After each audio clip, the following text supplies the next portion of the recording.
Okay, இப்போ வந்து நம்ம லாஸ்ட் ப்ராப்ளமோட கண்டினியூட்டி இது ஓவர்லாப்பிங் ஆர் டிஸ்ஜாயின்ட் செட். ஓகேவா? இதில் வந்து தேர்ட் ப்ராப்ளம் பார்க்கலாம். தேர்ட் ப்ராப்ளமில் ஓவர்லாப்பிங் அப்படின்னா என்னென்னா ரெண்டு செட்ஸ்க்கு நடுவில் காமன் எலிமெண்ட்ஸ் இருக்கணும். அதான் வந்து ஓவர்லாப்பிங் செட்ஸ். அப்போ ரெண்டு செட்ஸும் ஓவர்லாப்பிங் செட்ஸ் அப்படிங்கணும். இப்போ ரெண்டுலேயுமே காமன் எலிமெண்ட்ஸ் இல்லை அப்படின்னா டிஸ்ஜாயின்ட் செட். ஓகேயா? இப்போ ரெண்டு எலிமெண்ட் கொடுத்துருக்காங்க, இஎஃப்னு கொடுத்துருக்காங்க. E என்ன கொடுத்துருக்காங்க? x such that x is a factor of 24 அப்படின்னு கொடுத்துருக்காங்க. x is a factor of 24னா factors அப்படின்னா அந்த நம்பர் 24ஐ என்னென்ன நம்பர் டிவைட் பண்ணும் அதெல்லாம் factors. ஓகேயா? அதான் வந்து factors of 24 இருக்கணும் x அப்படின்னு கொடுத்துருக்காங்க Eல. நெக்ஸ்ட் Fல வந்து பார்த்தீங்கன்னா Fங்கிற செட்ல x such that x is a multiple of 3. Multiple of 3 இருக்கணும். அதுக்கு ஒரு லிமிட் கொடுத்துருக்காங்க, லெஸ் தென் 30 அப்படின்னு கொடுத்துருக்காங்க. ஓகே, உங்களுக்கு மல்டிபிள் ஆஃப் 3 அப்படின்னா தெரியும். எது இதெல்லாம் 3ஆல மல்டிப்ளை ஆகும்? 3 into 1 3 6 3 into 2 6 3 into 3 9 3 into 4 12 3 into 5 15 இது மாதிரி லெஸ் தென் 30 இருக்கணும். அதான் கண்டிஷன் கொடுத்துருக்காங்க. இப்போ நம்ம லிஸ்ட் அவுட் பண்ணிடலாம். ரோஸ்டர் ஃபார்ம்ல எழுதிட்டு ரெண்டுக்கும் காமனா எலிமெண்ட்ஸ் இருக்கா அப்படின்னு செக் பண்ணணும். எலிமெண்ட்ஸ் காமனா இருந்தா அது வந்து ஓவர்லாப்பிங் செட், எலிமெண்ட்ஸ் காமனா இல்லைன்னா அது டிஸ்ஜாயின்ட் செட். ஓகேயா? ஃபர்ஸ்ட் செட் E 24 இருக்கு இல்லையா? இந்த நம்பர் 24 என்னென்ன நம்பர் டிவைட் பண்ணும்? டிவைடட் பை 1 பண்ணா 24 கிடைக்கும். அது ரிமைண்டர் இல்லாம டிவைட் ஆகிறது எல்லாமே வந்து ஃபேக்டர்ஸ். அந்த ரிமைண்டர் இல்லாம டிவைட் பண்ற நம்பர் வந்து 24ஓட ஃபேக்டர்ஸ். இப்போ 24 டிவைடட் பை 2 12 கிடைக்கும். ரிமைண்டர் கிடையாது, டெசிமல்ல வராது இல்லையா? அந்த மாதிரி இருக்கு 2. ஸோ 1 2 24 டிவைடட் பை 3 8 டிவைட் ஆகும். 3யும் அப்போ ஃபேக்டர். அடுத்தது 4 24 டிவைடட் பை 4 6 அதுவும் அப்போ 4ம் ஒரு ஃபேக்டர். 24 divided by 5 வந்து 5ஆல டிவைட் ஆகாது இல்லையா? அது வந்து 5 ஃபேக்டர் கிடையாது. அடுத்தது 6 எடுத்தீங்கன்னா 24 divided by 6 4 இல்லையா? 4 அப்போ வந்து 6ம் ஒரு ஃபேக்டர். அடுத்தது 8 24 divided by 8 3 அதுவும் டிவைட் ஆகும் இல்லையா? அதனால அதுவும் 8ம் ஒரு ஃபேக்டர். 24 divided by 12ம் ஒரு ஃபேக்டர். அவ்வளவுதான், அதுக்கு மேல வராது. 12 அதுக்கப்புறம் 14 15 16 எதுவுமே டிவைட் ஆகாது. 12 தான் லாஸ்ட் நம்பர். ஸோ என்னென்ன நம்பர் வந்து 24 டிவைட் பண்ணும்? 1 2 3 4 5 8 6 8 12 இந்த நம்பர்ஸ் மட்டும்தான் வந்து 24 டிவைட் பண்ணும். இதுதான் ஃபேக்டர்ஸ். ஓகே, இது நம்ம லிஸ்ட் அவுட் பண்ணோம். செகண்ட் செட் எடுக்கிறோம்னா எஃப்ல வந்து என்ன சொல்லியிருக்காங்க? மல்டிபிள் ஆஃப் 3 அப்படின்னு சொல்லியிருக்காங்க. மல்டிபிள் ஆஃப் 3 அப்படின்னா 3 6 9 12 15 18 21 27 அதுக்கு மேல 30 லெஸ் தென் 13 கொடுத்துருக்காங்க, அதனால 30 வராது. ஓகே, இதுதான் நம்பர்ஸ். இப்போ ரெண்டு இதையும் நம்ம லிஸ்ட் அவுட் பண்ணிட்டோம். ரெண்டு செட்ஸ்லையும் வந்து நம்பர்ஸை லிஸ்ட் அவுட் பண்ணிட்டோம். இப்போ நெக்ஸ்ட் ஸ்டெப் என்ன பண்ணோம் அப்படின்னா காமன் எலிமெண்ட்ஸ் இருக்கா அப்படின்னு செக் பண்ணணும். இதுல காமன் எலிமெண்ட்ஸ் என்னென்ன இருக்கு? இங்க 3 இருக்கு, இங்கேயும் 3 இருக்கு. ஈலயும் 3 இருக்கு, எஃப்லயும் 3 இருக்கு. அடுத்தது 6 ஈலயும் 6 இருக்கு, எஃப்லயும் வந்து பாத்தீங்கன்னா 6 இருக்கு. அதே மாதிரி 12 ஈலயும் 12 இருக்கு, எஃப்லயும் 12 இருக்கு. இந்த மூணு எலிமெண்ட்ஸும் ரெண்டு செட்லயுமே காமனா வருது இல்லையா? 3 6 12 இந்த மூணு எலிமெண்ட்டுமே ரெண்டு செட் ஈலையும் எஃப்லையும் காமனா இருக்கனால இது வந்து சில எலிமெண்ட்ஸ் வந்து ரெண்டு செட்டுக்கும் காமனா இருக்கனால இது வந்து ஓவர்லாப்பிங் செட். எந்த எலிமெண்ட்ஸும் காமனா இல்லைன்னா அது டிஸ்ஜாயின்ட் செட். ஓகே, இந்த ப்ராப்ளம் முடிஞ்சது. அடுத்தது முக்கியமான ஒரு டாபிக் இருக்கு, அதான் சப்செட். சப்செட் அப்படின்னா என்ன அப்படின்னு கேட்டீங்கன்னா ஒரு செட் இருக்கு இல்லையா? ஒரு A is equal to 1 2 3 என்ன வேணாலும் இருக்கலாம். ஃபைனைட் செட் எடுத்துப்போம். நம்ம ஃபைனைட் செட்ல தனித்தனியா நம்பர்ஸ் தனியா இருக்கலாம், சிங்கிள் நம்பரா இருக்கலாம். அதுக்குள்ள இருக்கிற எலிமெண்ட்ஸ் இருக்கு இல்லையா? அந்த எலிமெண்ட்ஸை வந்து தனியா செட்டா எழுதுறது தான் சப்செட். அந்த எலிமெண்ட் தனித்தனியா எழுதுறது வந்து தனித்தனி செட்டா எழுதுறது சப்செட்.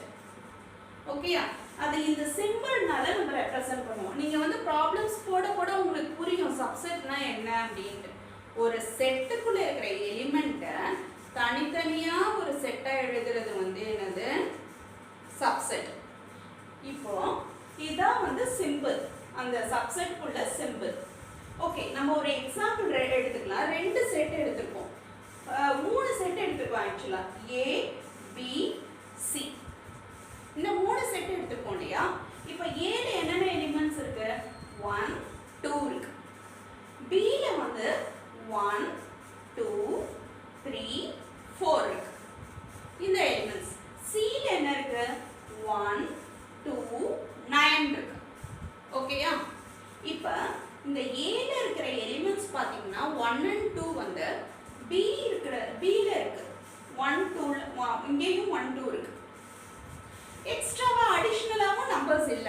இந்த ஃபுல் 2 எலிமெண்ட்டுமே இந்த B ல இருக்கு இல்லையா? அப்ப என்ன சொல்லுவோம் அப்படின்னா A is a subset of B அப்படின்னு சொல்லுவோம். இப்போ ஒரு செட்ல இருக்கிற எலிமெண்ட்ஸ் இன்னொரு செட்ல இருந்ததுன்னா, ஒரு செட்ல இருக்கிற எலிமெண்ட்ஸ் இன்னொரு செட்ல இருந்ததுன்னா அது வந்து அந்த செட் வந்து இன்னொரு செட்டுக்கு சப்செட் அப்படின்னு சொல்லுவோம். இப்போ A ல இருக்கிற எலிமெண்ட் B ல இருக்கு. அப்ப A is a subset of B. இந்த சிம்பிள் போடணும். இந்த சிம்பிள் ரொம்ப ஞாபகம் வச்சுக்கோங்க, important. A is a subset of B. இப்போ third செட் பாத்தீங்கன்னா இதுலயும் 1 2 9 அப்படின்னு 3 எலிமெண்ட் இருக்கு. ஆனா இதுல எக்ஸ்ட்ராவா ஒரு எலிமெண்ட் இருக்கு 9. அது B லயும் இல்ல A லயும் இல்ல இல்லையா? அந்த மாதிரி எக்ஸ்ட்ரா அடிஷனலா இருக்கிற நம்பர்ஸ் இருந்தது அப்படின்னா அது சப்செட் கிடையாது. அந்த இதுல இருக்கிற நம்பர் மட்டும்தான் இருக்கணும், எக்ஸ்ட்ராவா அடிஷனலா இருக்க வேற நம்பர் இருக்க கூடாது. அப்படி இருந்தா நாட் அ சப்செட். அப்ப இது வந்து C is not a subset of B. not a subset அப்படிங்கறது எப்படி எழுதுவோம்னா இந்த மாதிரி கர்வ் போட்டுட்டு ஒரு கிராஸ் போட்டனா not a subset. C is not a subset. இப்படி ஒரு கர்வ் போட்டு ஸ்லாஷ் போட்டனா கிராஸ் பண்ணனா not a subset. ஓகேயா? அடுத்தது இப்போ ஒரு ப்ராப்ளம் எடுத்துப்போம், ஒரு செட் எடுத்துப்போம். அந்த செட்ல இருக்கிற எல்லா சப்செட்ஸையும் நம்ம எழுத போறோம். ஓகேயா? இப்போ சப்செட் ஆஃப் A. A ன்னு ஒரு செட் இருக்கு, அதுக்குள்ள 2 எலிமெண்ட் இருக்கு, 1 2 அப்படின்னு 2 எலிமெண்ட் இருக்கு. இதுல எல்லா பாசிபிள் சப்செட்ஸும் நம்ம எழுத போறோம். எல்லா செட்லயுமே ஒரு எலிமெண்ட்டும் இல்ல அப்படின்னா கூட ஒரு செட் இருக்கும், அதான் நல் செட். எல்லா செட்டுக்குமே ஒரு சப்செட் இருக்கும், அது என்ன செட்? நல் செட் ஆர் வாய்ட் செட். அதுக்கு 3 பேர் இருக்கு, null set, void set, empty set. 3 பேர் இருக்கு அதுக்கு. ஓகே, நம்ம நல் செட் ஃபர்ஸ்ட் இருக்கிறது. எப்போதுமே ஒரு சப்செட், ஒரு செட்டுக்கு சப்செட் எழுதுறப்ப ஃபர்ஸ்ட் வந்து நீங்க நல் செட்டை எழுதிடணும். நல் செட் எழுதிட்டு அடுத்தது சிங்கிள் எலிமெண்ட் இருக்கிற மாதிரி செட் எழுதிக்கோங்க. சிங்கிள் எலிமெண்ட் வந்து இங்க 1 இருக்கு. 1 வந்து கர்வ்டு பிராக்கெட் குள்ள போடணும். அப்ப இது ஒரு செட் இல்லையா? ஆனா இந்த செட் எதுல இருக்கு? இது இந்த செட்டுக்குள்ள இருக்கு. அதனால 1 is a subset of this set A. புரியுதா இப்போ உங்களுக்கு? இத தனித்தனி செட்டா எழுதுறதுலாம் இதோட Aங்கற செட்டோட சப்செட்ஸ். ஓகே, இது நல் செட். அடுத்து 1 மட்டும் கர்வ்டு பிராக்கெட்ல போடுறோம், அடுத்து 2 மட்டும் கர்வ்டு பிராக்கெட்ல போடுறோம், அடுத்து காம்பினேஷன் ஆஃப் 2 எலிமெண்ட்ஸ் 1 and 2 சேர்த்து ஒரு கர்வ்டு பிராக்கெட்ல போடுறோம். அப்ப மொத்தமா எத்தனை சப்செட்ஸ் இருக்கு இந்த செட்டுக்கு? Aங்கற செட்டுக்கு எத்தனை சப்செட்ஸ் இருக்கு? நல் செட், சிங்கிள் செட் 2 இருக்கு, சிங்கிள் சப்செட் 2 இருக்கு, அடுத்து இன்னொரு சப்செட் 1, 2 இருக்கு. அப்ப 4 சப்செட் இருக்கு. இந்த ஒரு செட் 1, 2க்கு 4 செட்ஸ் இருக்கு. தனித்தனியா ஃபர்ஸ்ட் எலிமெண்ட்ஸ் எழுதிக்கணும். அடுத்தது ரெண்டு எலிமெண்ட்ஸ் எப்படி எழுதணும் அப்படின்னா ஜெனரலா ஒரு செட் கொடுத்துட்டாங்கன்னா அதோட சப்செட்ஸ் எப்படி கண்டுபிடிக்கணும் ஃபர்ஸ்ட் நல் செட் எழுதிக்கணும். நல் செட் எழுதிட்டு ஒவ்வொரு எலிமெண்டா தனியா கர்வ்டு பிராக்கெட்ல போடணும். அடுத்தது ரெண்டு எலிமெண்டா போடணும் காம்பினேஷன்ல. எல்லா காம்பினேஷன்லயும் ரெண்டு எலிமெண்டா போடணும். அடுத்தது மூணு எலிமெண்டா போடணும். அந்த மாதிரி போயிட்டே இருக்கணும். ஓகேயா? ஓகே, இதுதான் சப்செட். அதாவது அந்த எலிமெண்ட்ஸ் வந்து அந்த ஒரு செட்ல இருக்க எலிமெண்ட்ஸ் வந்து இன்னொரு செட்ல இருந்ததுன்னா அது இப்போ ஏங்கிற செட்ல இருக்கிற எலிமெண்ட்ஸ் பிங்கிற செட்ல இருக்குது. ஏல வந்து 1 2 இருக்கு, அது வந்து பிலயும் 1 2 இருக்கு. அதனால A is a subset of B. C எடுத்துக்கிட்டீங்கன்னா 1 2 9 இருக்கு. 9 எக்ஸ்ட்ராவா இருக்கு, அது எதுலயுமே இல்லை, எந்த செட்லயுமே இல்லை. அதனால C is not a subset of B or A. ரெண்டுக்குமே சப்செட் கிடையாது. ஓகேயா? ஓகே, இப்போ நம்ம வந்து அடுத்தது ப்ராப்ளம்ஸ் இதுல ஒர்க் அவுட் பண்ணுவோம். ஓகே, இப்போ 6th ப்ராப்ளம் பார்க்கலாம்.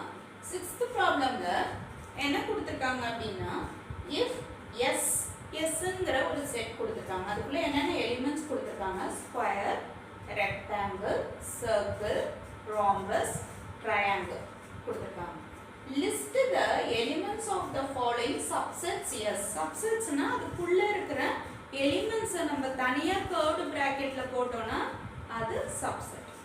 ஒரு செட்ல இருக்க எலிமெண்ட்ஸ் தனியா கர்வ்டு பிராக்கெட்ல போட்டோம்னா அது சப்செட். அவ்வளவுதான். இப்போ ஃபர்ஸ்ட் क्वेश्चन என்ன கேட்டிருக்காங்க? set of shapes which have 4 equal sides அப்படினு கேட்டிருக்காங்க. equal sides 4 sides இருக்குறது என்னென்ன? இதுல 4 sides இருக்கிற shapes என்னென்ன? Square, rectangle, rhombus.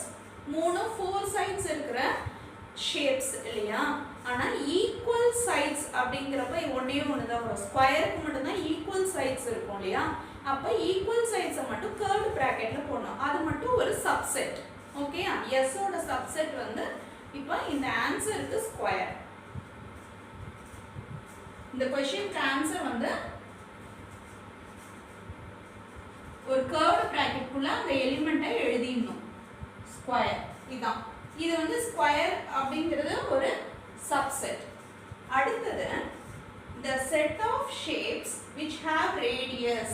எதுக்கு ரேடியஸ் இருக்கும்? சர்க்கிளுக்கு மட்டும்தான் ரேடியஸ் இருக்கும் இல்லையா? அதனால அதை வந்து கர்வ்டு பிராக்கெட் குள்ள போட்டா அது ஒரு சப்செட்.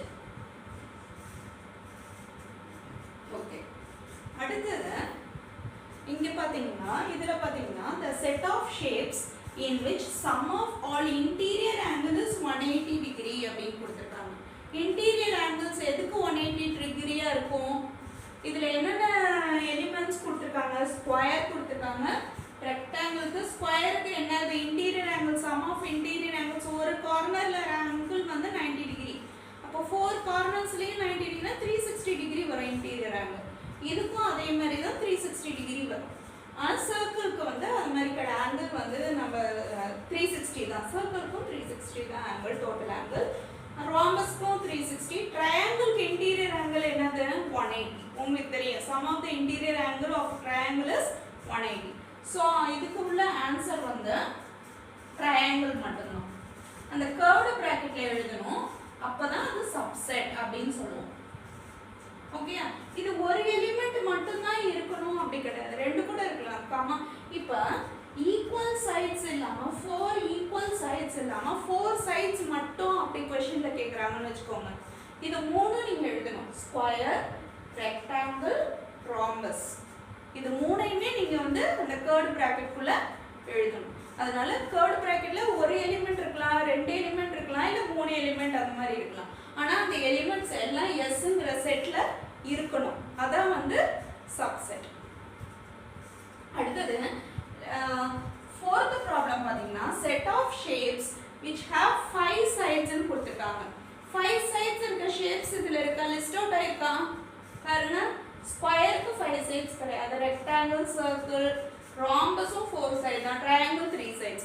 5 sides வந்து பென்டகன் மட்டும் தான் இல்லையா? பென்டகன் இல்ல, இந்த அந்த எலிமெண்ட் வந்து இந்த செட்ல இல்ல. அதனால நல் செட். null set எப்படி denote பண்ணுவோம் circle மாதிரி போட்டு ஒரு cross அவ்வளவுதான். ஓகே, அடுத்த क्वेश्चन வந்து பாத்தீங்கன்னா 7th one, if a is equal to a comma இன்னொரு subset உள்ள போட்டுருக்காங்க a b, write all the subsets of a அப்படின்னு போட்டுருக்காங்க. நான் முன்னாடியே சொன்ன மாதிரி subsets எப்படி எழுதணும்? first set subset என்னது? எல்லா செட்டுக்குமே first subset வந்து null set தான், empty set, கமா இதுதான் first set. அடுத்தது எலிமெண்ட் a ன்னு இருக்கு, first single element உள்ள subset எழுதிக்கோங்க. அடுத்தது 2 எலிமெண்ட், அடுத்தது 3 எலிமெண்ட், அது மாதிரி போயிட்டே இருக்கு, இன்க்ரீஸ் ஆயிட்டே போயிட்டு இருக்கும் எலிமெண்ட்ஸ், அப்படிதான் எழுதணும். அடுத்தது b, அடுத்தது 2 எலிமெண்ட், இது 2 தான் இருக்குது இல்லையா இந்த செட்ல, இந்த 2 எலிமெண்ட்டையும் தனித்தனியா எழுதிட்டு அடுத்தது 2 எலிமெண்ட்டையும் சேர்த்து எழுதணும். இந்த 4 சப்செட்னா ஏங்கிற செட்டோட சப்செட்ஸ். ஓகேயா?